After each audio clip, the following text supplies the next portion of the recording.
Howdy everyone, and happy Pride Month! I know it's the end of June, but I still wanted to do a video celebrating some Pride things. So, for those who don't know, I'm a transgender man. This month actually celebrates my 6th year of coming out as trans. So, because of these experiences, I wanted to talk a little bit about how gender and alterhumanity can absolutely go together. I think there's a little bit of a sentiment in the community that they are completely unrelated, and while that can be for some, I know that for a lot of us, gender and alterhumanity are deeply connected, even completely similar experiences. So, for me, my gender, I am a boy in the same way that a dog is a boy. I'm a boy in the same way that you will call the little creatures on the side of the road he. I'm not a boy in the same way that a human is a boy. So for me, transitioning is more about being seen as masculine, and I identify as a man just because that's the closest thing in our society that represents my own gender, my own feeling of self. And this actually ties into my xenogender, male coyote gender.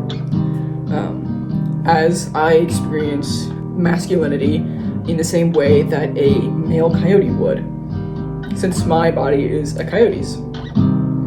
So in essence, I am transgender and chose to transition because my stereotype is male. And so having a male human body most closely aligns with having a male coyote's body instead of, a female human's body.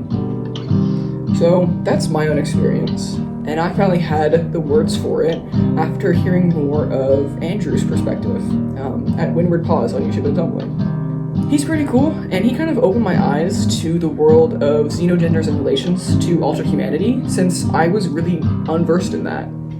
I'm currently living and grew up a lot in an area where queerness is not celebrated, where it's actively being persecuted. So I kind of just didn't explore this a whole lot. Other people I knew didn't explore this a whole lot, and also I had my own preconceived notions about xenogenders and whatnot that were not positive, just because I hadn't been properly exposed to them. So, after hearing him talk a little bit more about his own coined gender of male wolf gender, I was like, oh my gosh, dude, that's literally me, but with coyotes. And so I reached out to him on Tumblr and I was like, hey, can you coin one for me? So here is the beautiful flag that he made. I think it's wonderful. He also made female coyote gender, if that may apply to you. This was really great, because it kind of made me understand my own transness more in a way that I hadn't before. And that's why I do think that alterhumanity and, at least gender, absolutely are related. For some, it's not the same way as me, where my theory kind of made me trans. For some, it might be the other way around, or just that they are related, but did not cause one another. I know that a lot of, especially non-humans, kind of experience a spectrum of absence of gender, using its pronouns, being agender, using neopronouns to express their lack of human gender. Because with a lot of animals, and a lot of beings in general, gender is not so much of a societal presentation as it is with humans. Gender and sex are more one, and for some animals, it's fluid. Think of clownfish, and for some organisms, it's way more than just the handful of sexes that are present in human populations. Think of, Schizophilum collectiva? Schizophilum collective. I hope I'm pronouncing that right, I'm bad with Latin. This fungus, which has, I think, 23,000 sexes. Also, something interesting that I've seen is that some beings experience a kind of dissonance in gender, where in their current body they identify as one gender. Let's say someone identifies as male. They identify as a boy and they use he, him, whatever. But maybe their stereotype is a female lion. How does that work? It's because gender and sex and presentation of gender and sex can be different for everybody in a myriad of ways. It's impossible to fully classify all these things.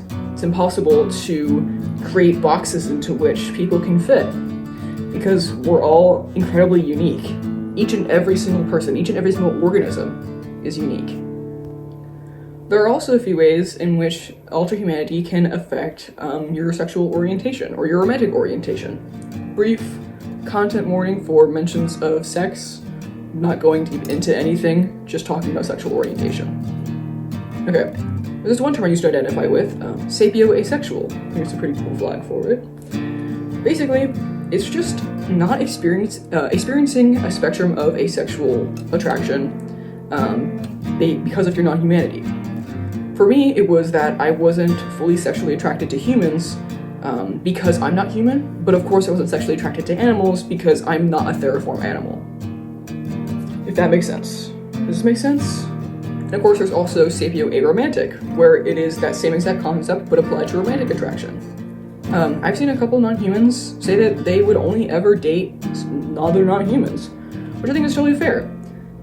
Because we are not theriform animals, there is no chance, like it is so not okay for us to have any kind of romantic or sexual relation with theriform animals.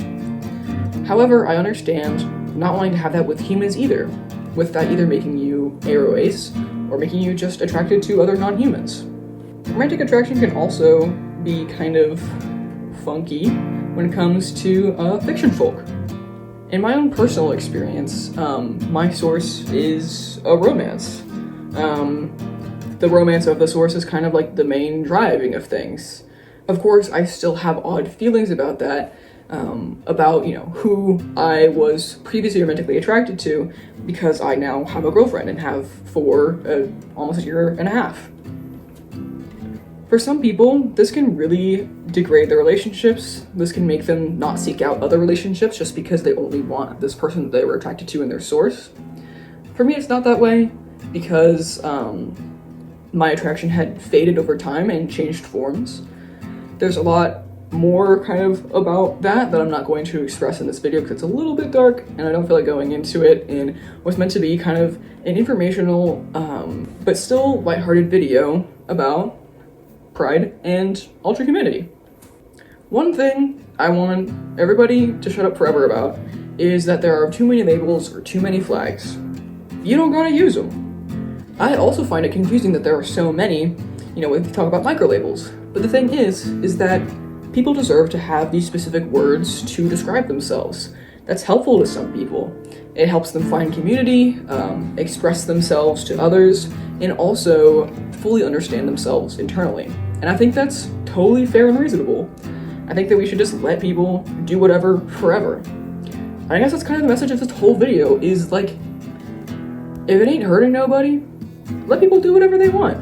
But let people identify as whatever they want. Because at the end of the day, it's not your life, it's their life. And every time someone, especially someone on freaking, who's not queer, says that there are too many genders, we'll add another one. Anyways, thank you so much for coming to my Rainbow TED Talk. And I will see you all in the next one. Happy Pride, stay safe.